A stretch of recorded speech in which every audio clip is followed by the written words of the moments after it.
It may be dark and dreary outside. It may be grey, glum, and indeed gloomy. We are here suffering under the threatening throes and reaping the wrath that is Storm Dennis right now. I don't know, apparently that's a thing. But the good news is when you have a stash that's quite this vibrant, you're always able to bring a little bit of sunshine and brightness into the day-to-day. I may have been plundering the stash a little bit this week to bring some more brightness to my projects, and so I'm very much looking forward to sharing those with you.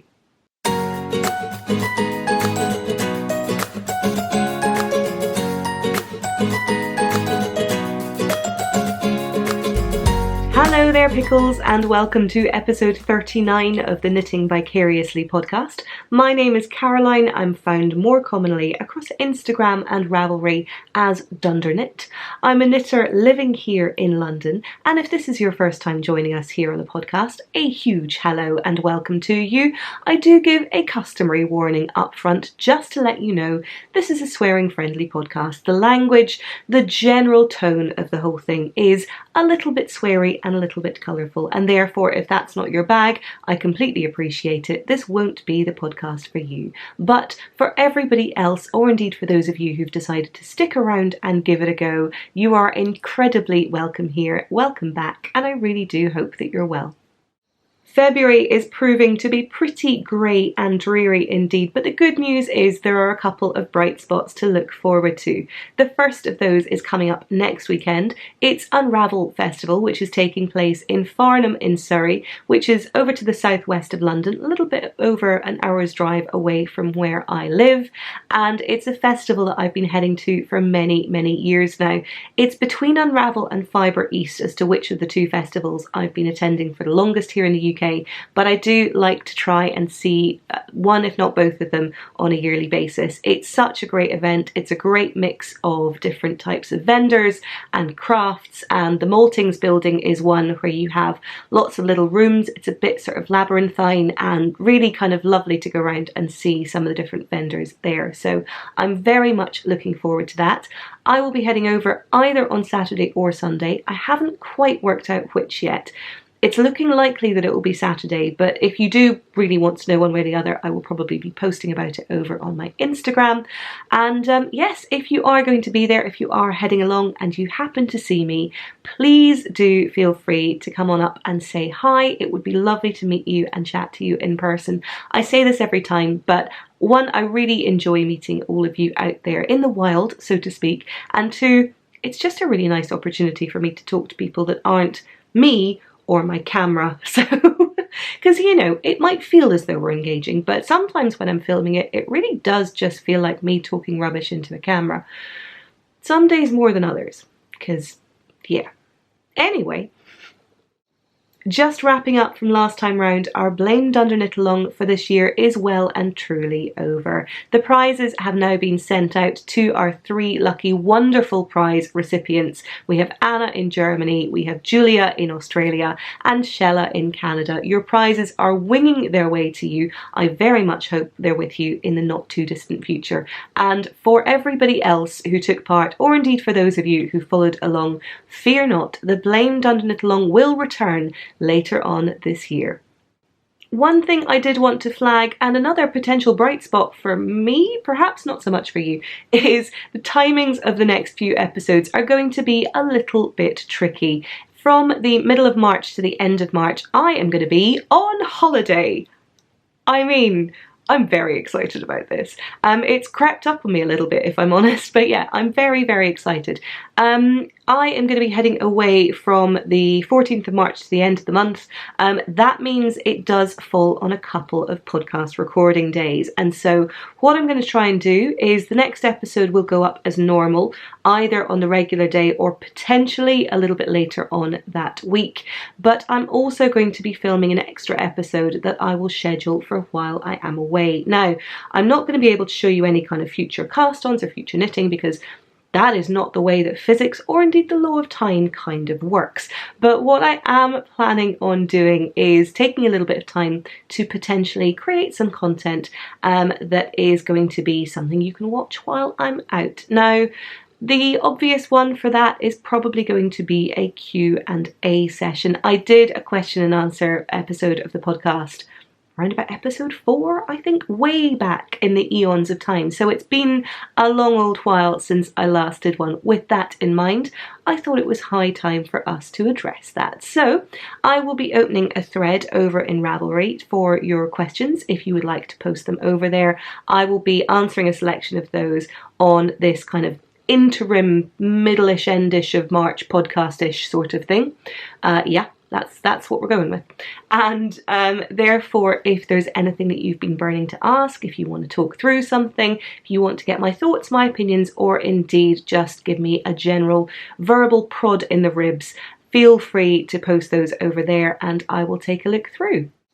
As with anything, I ask you to keep things fairly, considerate and light and so on. There may be some questions in there that I choose not to answer, either because they're potentially a little bit too personal or because perhaps they're not directly relevant. I do keep things fairly broad with how I tackle topics here on the podcast, so it's unlikely that you're going to write anything in there that would offend me greatly, but at the same time, there are always going to be things that I'm going to be a little bit more private about sharing. So, I like to think of it in terms of if it's the sort of thing that when asked at the dinner table would generate some kind of deathly hush, or perhaps something that if it were asked in a pub, everyone would stop talking and a piano player in the corner would stop playing very abruptly, or it's the sort of thing that in cinematic history would have been represented by a tumbleweed bouncing gently across the screen, maybe steer clear of those questions.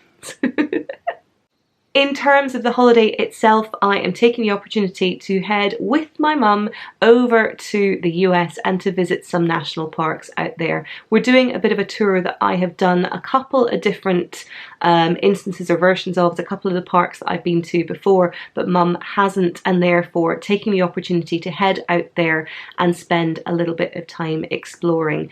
I am not planning on making any kind of yarny stops or yarny detours, partly because the last few holidays that I've done, so the last couple of years I've done Rhinebeck and EYF, they're all very kind of knitting focused. Those have been my holidays, and while that's been fantastic and I get to go and meet people and see friends, which I absolutely adore, they've been very kind of knitting heavy, shall we say, and so I'm quite looking forward to a little bit of time spent generally kind of decompressing, relaxing, and not focusing too much on either kind of dedicated hobby stuff or indeed work stuff. Definitely not focusing on any work stuff whatsoever. So excited about that.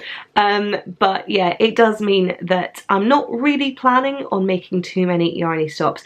That may change, and so if you are over on the west coast or in towards kind of Utah and Arizona, and you have a burning desire to potentially say hi if I happen to be in the neighbourhood, the best way of doing it is probably to make sure that you're following me over on Instagram, where I am dunderknit, as I will be posting any kind of plans that I have or any instances where there might be an opportunity to meet up over there. But to just lay things completely straight, I don't really have any plans to do so at the moment.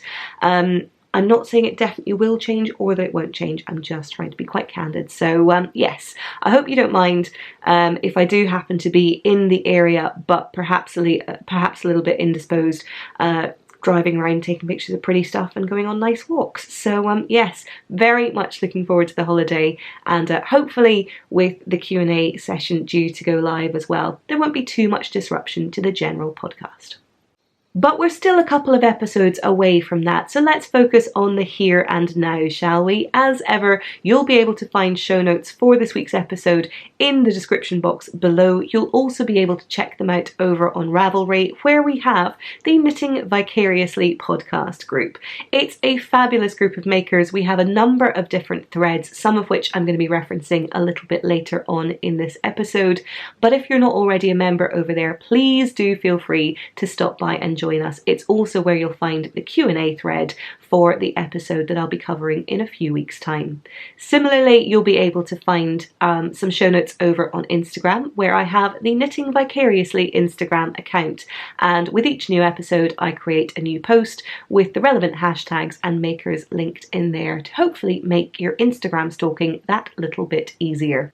But with no further ado, let's kick into this week's podcast proper by starting off with a very brief overview of what I am wearing. This is an older knit now. I've had this for a couple of years and I've worn it on at least 2 episodes previously, but this is my No Frills raglan. It is a pattern by Petite Knit and I'll include the pattern picture here. It's a fairly well established pattern. This is one of a number of raglan sweaters now that uses fingering weight yarn held together with lace weight mohair to create a lovely big snuggly sweater.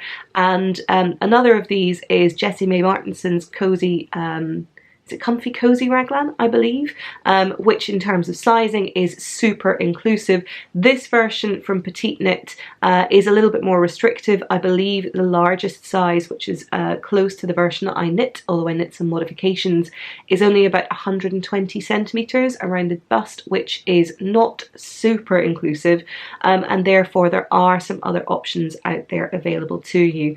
I know that Petite Knit is looking at expanding her range of sizing slightly. I'm not entirely sure on timescales, but as I say, there are definitely alternatives if this doesn't work for you. In terms of the yarn that I used, I love this yarn so much. This is the wonderful Kristen of Woolenvine. It is her Woolenvine number 9 in the Volca base, which is her merino cashmere nylon fingering weight base, and her ghost lace also in Woolenvine number 9. I will stand up and give you a slightly better look at this as well. Here you have it, here we are. This is the No Frills sweater, the No Frills boobs, of course. As you can see, I mean, snuggly is the word. It is absolutely beautiful. I have sleeves that come down to my knuckles because that's my personal preference. It means that I can keep them all nice and cozy. You will see that with this, it has a slight sort of bat wing shape to the sleeves. I made some modifications that you can see more about over on my Ravelry project page, where I entered slightly fewer decreases for the depth of the sleeves here. They were actually a few more than I was due to add. As it was, I stopped increases on the raglans earlier and instead added more stitches underneath when I went to cast on stitches for the body, and so the depth of this kind of batwing section is less than it would have been, but still plenty because my underarms are way up here. So you can see it's quite a big schlumpy cozy sort of sweater. It has, let me move forward so you can see, it has this lovely sort of neckband here. It has a little bit of short row shaping to make the neckline words ever so slightly higher on the back than it is here at the front. And the yarn, it speaks for itself. Look at this fuzzy halo. Look at it. It's so snuggly. I love this sweater. I really do. So there you go. I'm not going to spend a huge amount of time talking about this sweater because I have worn it a couple of times on the podcast before, and as I mentioned, if you do want to know any more about it, I will include a link to my Ravelry project page in the show notes below. Now, I mentioned that it had been a grey and dreary sort of time and that the stash had been a source of a little brightness and comfort in all of that. I also mentioned that the blame dunderknit along had come to an end, but it would seem that the blaming itself is still very much alive and well, although, my oh my, how the tables have turned, because I'm gonna just tell you that we're gonna go straight into whips because I don't have any finished object. Now, I really should have at least one finished object. I really should have that teddy bear all in one. That bastarding teddy bear all in one should really be finished by now. It's not. The good news is, though, that little baby Imogen is here with us now, and I do have something else that I'm working on for her. So we'll come to that in a minute. But that's what I should be showing you as an FO. It's not what I'm going to show you as an FO or indeed a whip.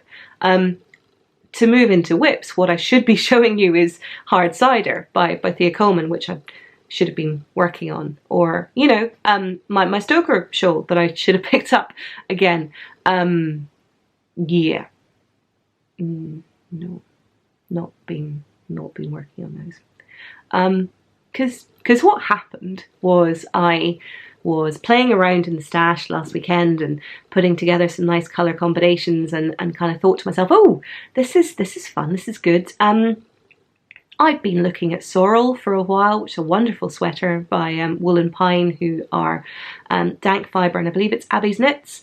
I'll include the pattern picture here, and I've been mentioning that on the podcast for the last few episodes. I'm kind of thinking, oh, you know, be really nice to work on that, be really nice to cast that on. I'm really looking forward to doing that. I mean, just so I've got a clear idea in my head as to what I would do, I could probably play around in the stash and pull out some yarns for it. I mean, I'm pretty sure that in my stash I should have possibilities for both a single colour version or a faded version from the multitude of single skeins that I have. I should maybe just play around and see what happens. And so play around I did, and I found some good options and took some pictures, and then there was one option that I kind of fell in love with, and I thought, oh, it's beautiful, I'm gonna share this on Instagram, because, you know, it's such a lovely combination. It's a little bit different from some of the others that I've seen. It's a little bit unexpected, but very fun. I'm going to post it. What's the worst that could happen?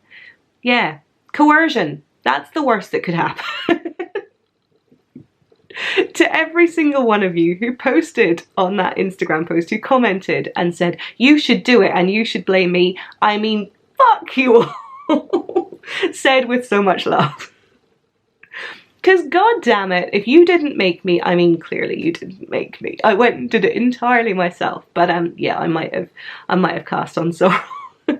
I had absolutely zero business in casting on this sweater. I have many other projects that I'm working on at the moment, and really should be working on at the moment, as the aforementioned teddy bear onesie would suggest. And yet, here we very much are. So yeah, I cast on Sorrel, which is the pattern by Wool and Pine, which I've mentioned a few seconds ago. I will show here the picture that I posted up on Instagram to show you these colours together. I have 4 skeins of single ply yarns, 2 by Ushatita, 1 by Wool and Vine, Kristen of Wool and Vine, and 1 from Lamb Strings, which together make a really beautiful fade. Add to that the fabulous merino silk lace weight from Amy, who is Stranded of the Stranded Dye Works and Stranded podcast, in her caramel colour, which I adore, and it was, frankly, in-fucking-evitable. So yeah, here we are. I have not made a huge amount of progress just yet, but what I have made makes my heart very happy indeed, because would you look at it? Would you look at it? Now, this is, the word I'm going to use is slightly obscene. This is just a little bit obscene. It's frantic, it's a bit crazy, it is super vibrant, it is everything that the weather is not right now, and I'm kind of loving it. I can't quite do the flat lay here that's been doing the rounds.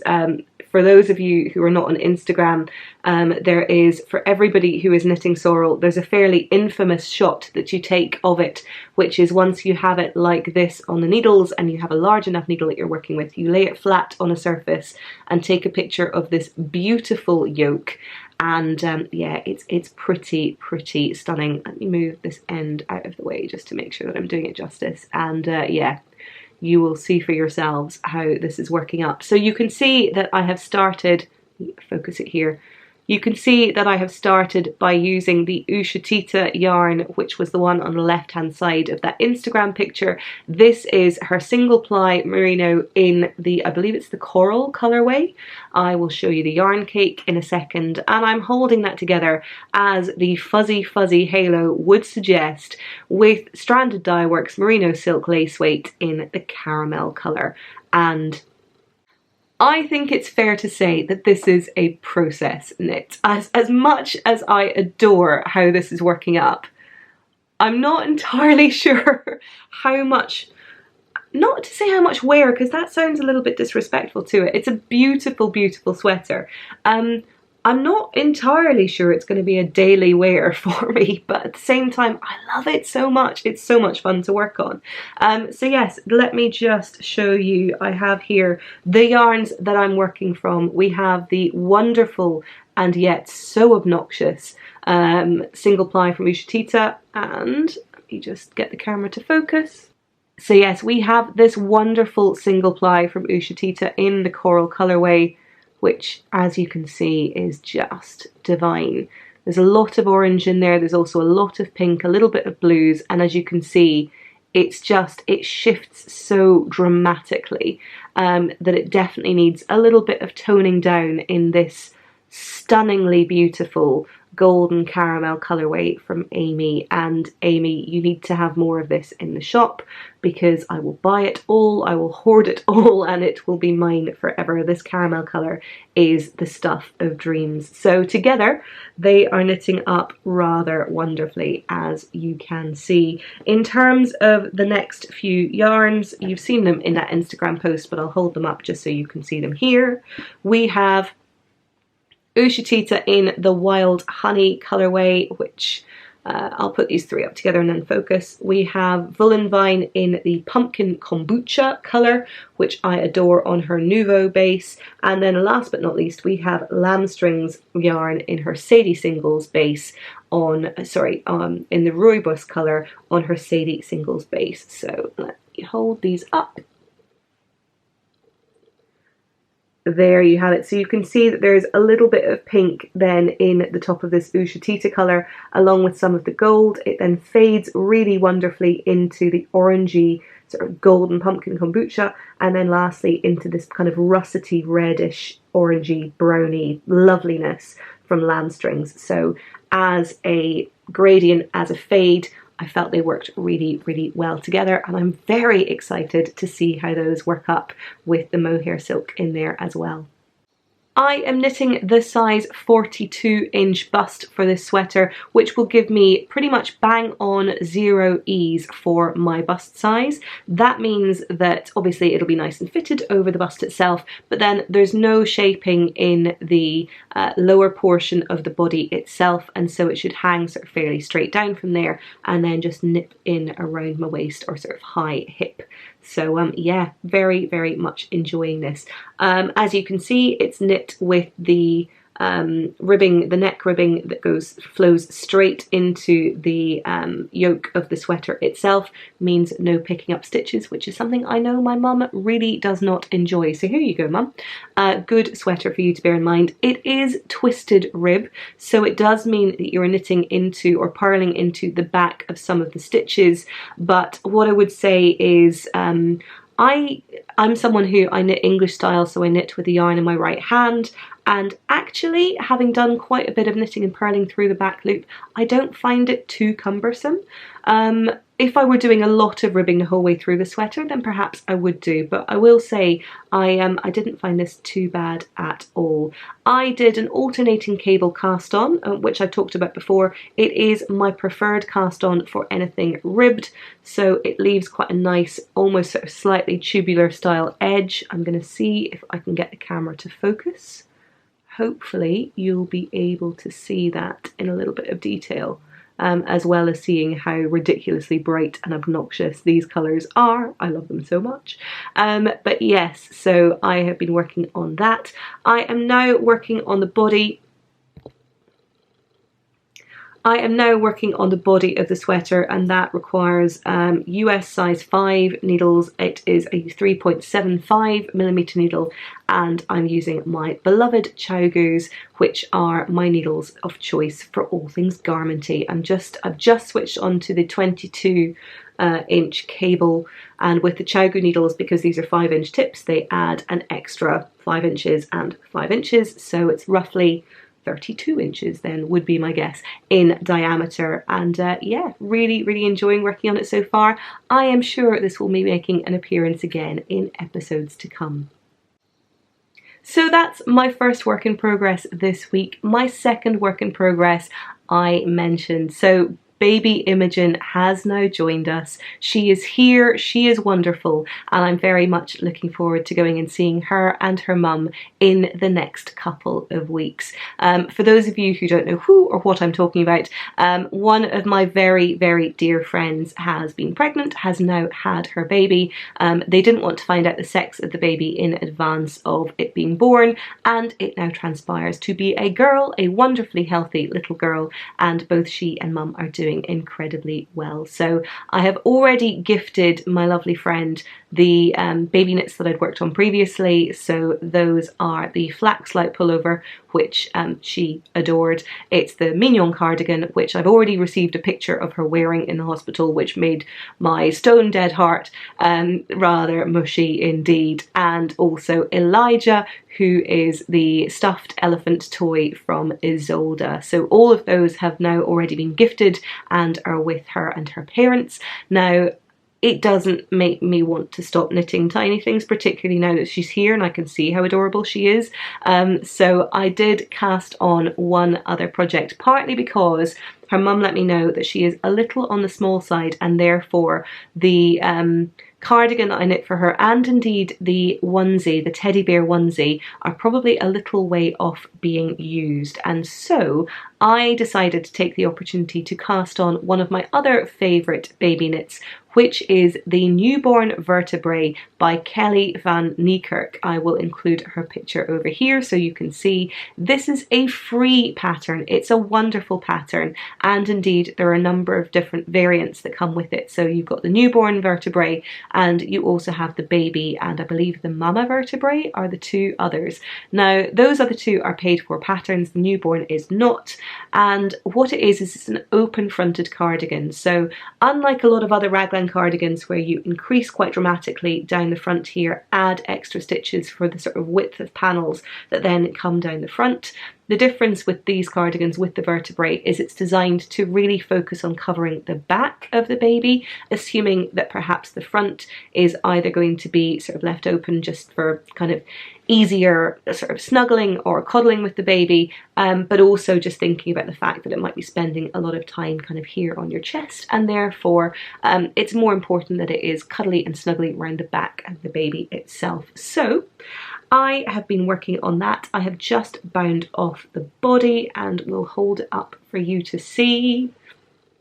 Here we have it. So this is my version of the Newborn Vertebrae. As you can see, it does have fairly slim sections here on the front. Let me try and uncurl the yarn here. It's only a few stitches wide, so a little bit difficult to see, but if I try and uncurl it slightly, you can see here there is a little portion. So you've got the raglan here for the sleeve, and then just a little portion, a little few stitches here that make up the front of the cardigan itself. Now this is going to be a little bit more dramatic. I will be adding ribbing to the as the sort of colour of the cardigan, so picking up here at the very bottom and then knitting the ribbing all the way around, back and forth and back and forth. Similarly, I already have the ribbing here on the bottom, which you can see. So yes, this is knit using fingering weight yarn. I've been able to make use of some of the sock yarn that I have here in my stash. This is actually stash yarn that I've had for quite some time. It is, let me find the yarn cake and show it to you. This is yarn from, unfortunately, a couple of dyers who are no longer dyeing. This is Fall Leaves colourway from Hey Sister Yarn Co. on their Allons-y base. Their Allons-y base is an 80-20 merino nylon blend, and it's just the perfect kind of peach with some speckles. It's really, really pretty worked up. So as you can see here, there's some really nice speckling that's happening. There's a little bit of kind of the occasional sort of tiny bit of gold, a little bit of darker pink.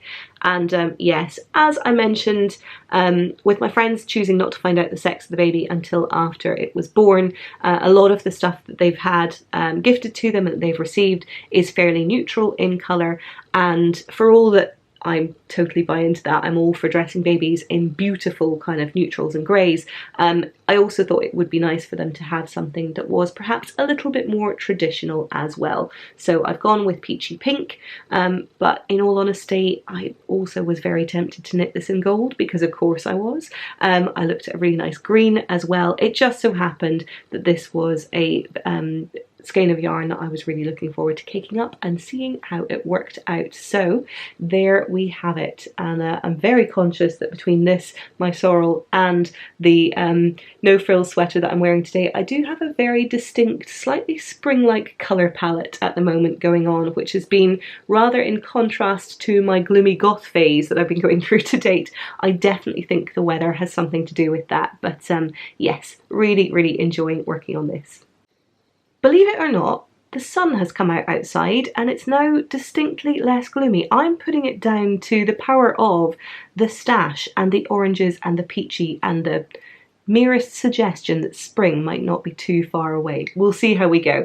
But yes, so just finishing up talking about my newborn vertebrae, I do obviously still need to pick up and knit down the sleeves on either side. I will be doing that with some of my 9" needles to try and get those going as quickly as possible. I may have to use DPNs. It's not my favourite, but tiny circumference, therefore tiny DPNs needed. Stuff and things, but I will use my 9" for as long as I possibly can.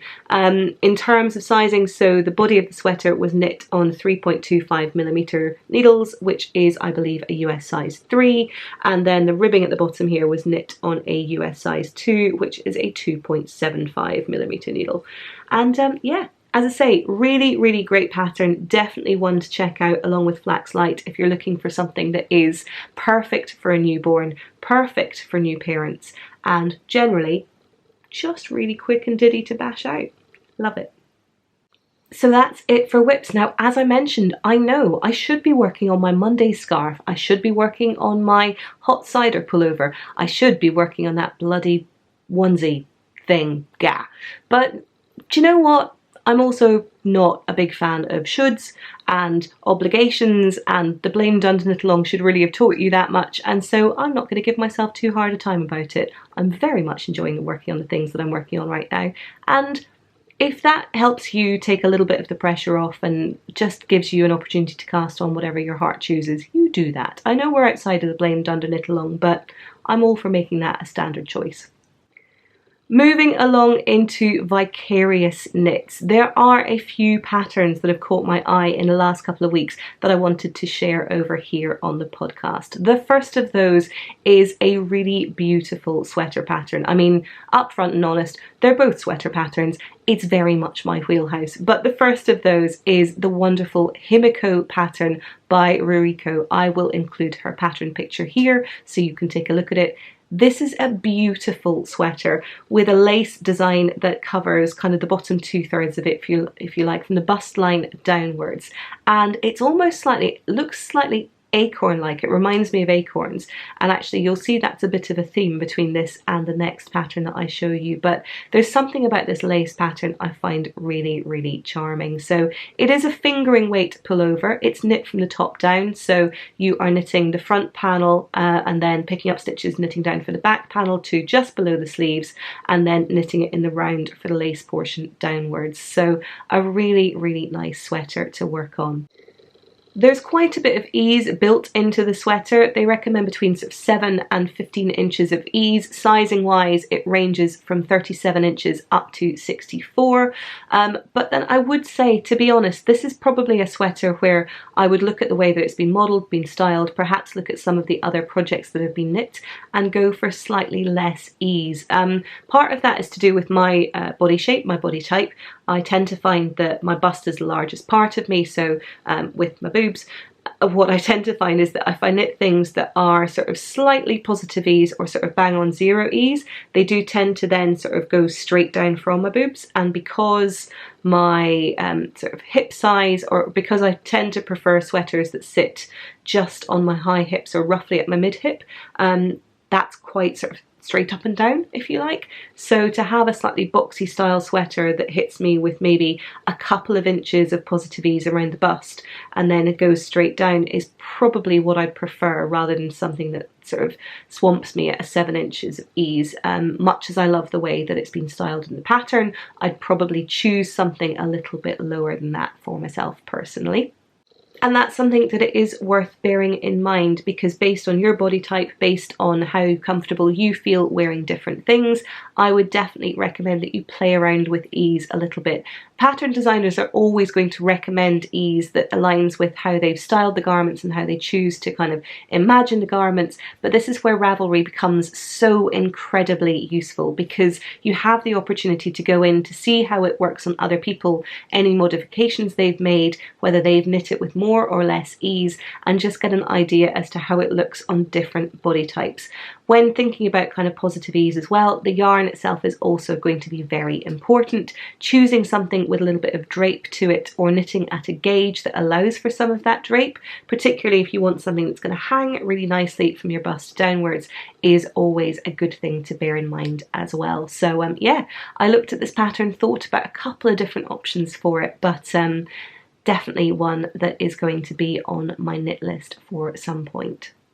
The other pattern that caught my eye has a motif that's rather similar as well. The Alho pattern by Anna Johanna is a really beautiful sweater design, similar to a few that we've seen out there at the moment. There is this really stunning lace yoke. It's knit out of 2 yarns held together. It's knit out of a mohair, silk mohair lace weight, and Holzgarn Noble, which is quite a thin, I think it's a mix of kind of silk cashmere and some wool in there as well, but holding those two together to get this really beautiful, fluffy and slightly drapey effect. But it's this lace panel around the shoulders that I found incredibly beautiful. Now, we know that I may have been a little bit swayed by the colour. I'm going to be upfront and say that. I accept it. But I will say that actually this sweater really does appeal to me. We've seen the likes of Ranunculus, we've seen the Love Note sweater as well, and I think this one does a really lovely job of bringing kind of similar aesthetic to life too. So yeah, really like this sweater. Similarly, it's been designed with a fair bit of ease in there too. I believe the designer recommends around 8 inches of ease, and it is sized for 38 to 40 busts up to 65 to 70, I think. It's a kind of, the sizing that she uses is a range to cover a few different sizes, so 38 to 40 is the smallest size, but as I mentioned, there is a fair bit of ease built into that already. It's also knit from the top down. It would be a really nice piece to work on, and I imagine beautifully light for the coming spring months, or indeed the coming autumn months if you happen to be in the other hemisphere. So yeah, definitely worth checking out. And I really love this acorn motif. There's something about it. I don't know if it's a spring thing or an autumn thing, but I'm enjoying it tremendously. Moving along, but sticking with vicarious knitting, the blame dunderknit along may be over, but the good news is that the vicarious knitting is not. No, indeed, because part of what we're about here over at Knitting Vicariously is celebrating and showcasing some of the incredible things that this community has to offer. That includes patterns that happen to catch my eye, but it also includes bringing to life some of the projects and things that you are working on. Now, the blame dunderknit along, the glorious gold along, those were both fantastic opportunities for us to do just that. But outside of those standard make-alongs, I do like to enjoy spending a little bit of time casting some light onto some of the things you are working on. Now, over in our Ravelry group, we have a couple of threads. We have a show us your actual knits thread, as well as the monthly vicarious knitting threads, and I like to try and dip in there and find some inspiration to showcase with the rest of you over here on the YouTube channel. So I will be showcasing a couple of projects from there, a couple of ideas from there, and indeed the other place I like to use for inspiration is Instagram with the Knitting Vicariously hashtag. If you would like any of your projects to be included as part of that, I can't get to every single one of them. I wish I could, but my time for editing is not that sufficient. So I will be picking and choosing, but feel free to use both those groups to draw attention to the things that you've been working on, the things that you'd like to work on, or indeed to post some progress pictures over on Instagram. And each week I'll be including a little bit of that as well. The first thing that caught my eye this week is actually another Vicarious knit. So over in our monthly threads, we have a Show Us Your February Vicarious knits thread live at the moment. The wonderful Susie girl had posted about another pattern by Anna Johanna. This is the same designer that just posted the Allaho pattern with the beautiful acorn motif around the shoulders. She also has a gorgeous cardigan called Budding. This is some fabulous colour work. I know what you're thinking, it's not all about the colour, I promise. Although Susie girl, if that was your thinking, you know me too well. Yes, this is a beautiful cardigan design. It is knit out of sport weight yarn, and as you can see, perfectly spring-like for the coming months here in the Northern Hemisphere at least. Really, really pretty design, slightly cropped cardigan, slightly fitted, and some lovely, lovely colour work around here at the yoke. The designer recommends around 4 inches of ease, and it is sized from around about, I think it's a 35 inch up to a 67 inch bust. So again, really good broad inclusive sizing in there as well. It is knit from the top down. It is knit and intended to be steeked. So if you are contemplating steeking as one of the things you want to try in 2020, you would go far to find a lovelier option than this sweater. Similarly, because it's knit with a steek, that also means that you could potentially omit the steek and change it into a pullover rather than a cardigan if that is your bag. So yes, either way, plenty of options there, and definitely something worth considering. Thank you so much for posting about it, Susie girl. I really appreciate it. Another pattern that caught my eye in the Vicarious thread this month was posted by, it's either Karina Kurdej or Karina Kurd EJ, I'm not sure which, apologies for that, but she posted about the Indira cowl by Vanessa Smith. Vanessa has some beautiful designs out there, including the Julissa sweater that I've worn on the podcast here a couple of times. It is a really, really stunning cowl pattern and just cabled and snuggly goodness.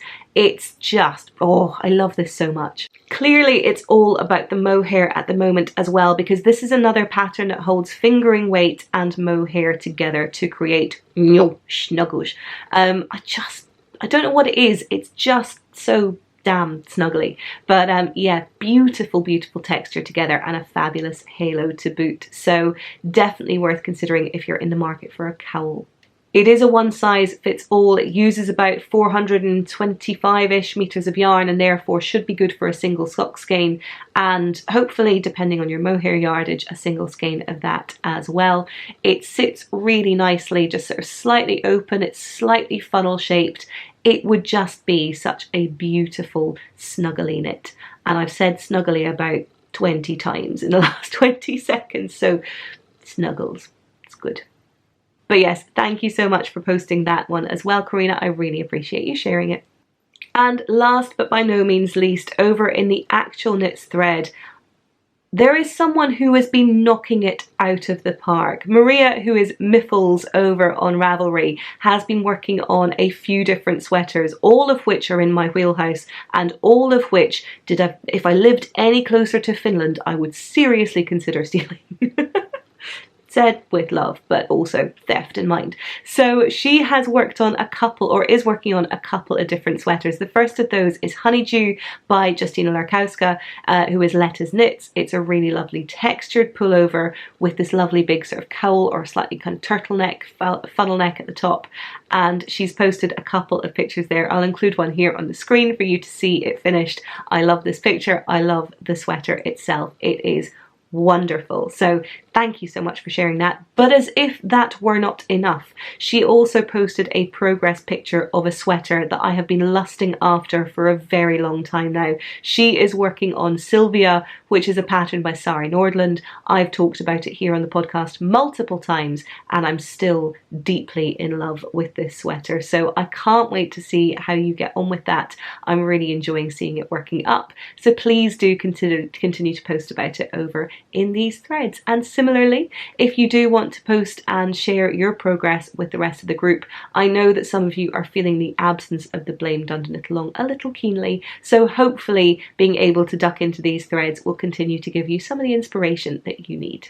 But just before we move on from vicarious knitting, there is one other thing I wanted to draw your attention to. Now, I am not much of a sock knitter at the moment. I have been known to knit a pair. I actually finished a pair last year and completely neglected to show them off here in the podcast because I gifted them before I had the opportunity to include them here.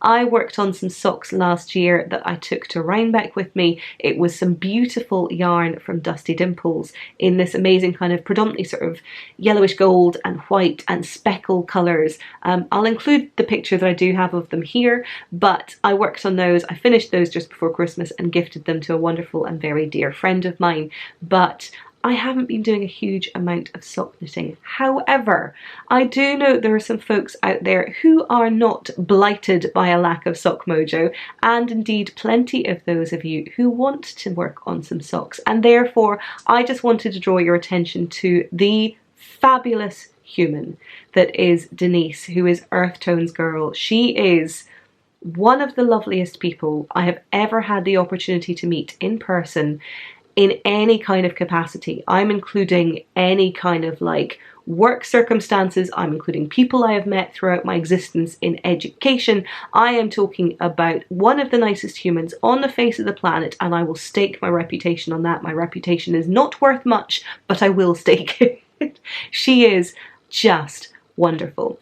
And because she is so wonderful, partly because she just is an amazing human all round, she is releasing a series of videos over on her YouTube channel, which is the No Fear Sock Knitting class. She is completely free of charge, allowing you the opportunity to see a step-by-step series of videos that show you how to knit socks and take any and all fear out of the process. She is sharing her time, her talent, her expertise, and it just means that you get an opportunity to see a wonderfully produced series of classes that will hopefully assuage any doubts or concerns that you have about knitting socks. So if that is something you're interested in, please do take a look at those over on her YouTube page. Similarly, please feel free to share the word about her incredible videos, because the fact that she's doing this, the fact she's doing it for free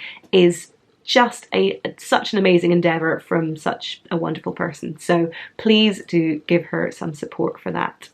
And there we have it. That is pretty much it for this episode. I've mentioned that the next few weeks are going to be a little bit bumpy in terms of regularity, but I aim to ensure that there is always going to be some content for you to enjoy over the next few weeks to come. If you are heading to Unravel next weekend, I very much hope we have a chance to bump into each other as ever. Please do feel free to come up and say hi. It genuinely makes me a little bit sad when I see messages from people that say, I wanted to come and say hi, but I didn't because I was, a little bit too nervous, or you looked like you were talking to someone, even if it's just a kind of gentle shuffling and a kind of, I love that. I'm so excited by that. It's delightful to see and to get a chance to say hi in person. So please do feel free to come and say hi. I would be delighted to speak to you. But in the meantime, I hope you have a wonderful rest of day, rest of week. I hope your knitting is keeping you happy and fulfilled. But if for whatever reason it isn't, I do hope you have the opportunity to knit vicariously. Keep on keeping on, and I will see you again very soon. Bye.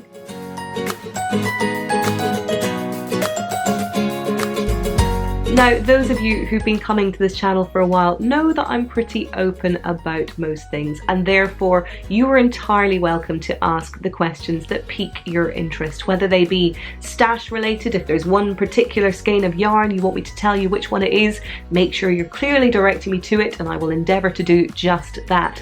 There are, however, some questions that perhaps maybe just don't need to be asked.